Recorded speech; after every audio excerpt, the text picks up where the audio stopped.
Որոնք են ստարտափի աճի փուլերը եւ ինչ սպասել այդ փուլերում ներդրում անելու դեպքում։ Ստարտափը սկսվում է pre-seed փուլից,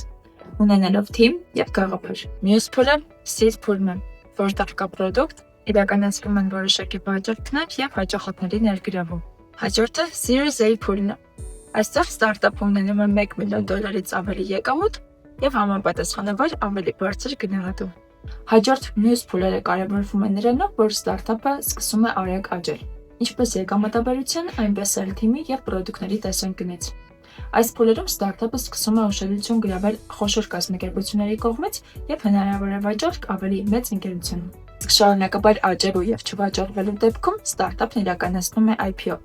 Մենք Հայաստանում ունենք ինչպես տարբեր փուլերում գտնվող ստարտափների օրինակներ, այնպես էլ IPO-ի օրինակ։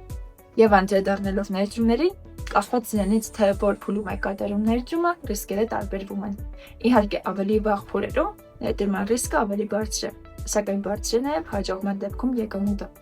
Equify-ում ներդրման համար առաջարկվում են այնպիսի ստարտափներ, որոնք ունեն հաճախորդների քանակ, փորձված հասուն պրոդուկտ եւ որոշակի շրջանառություն։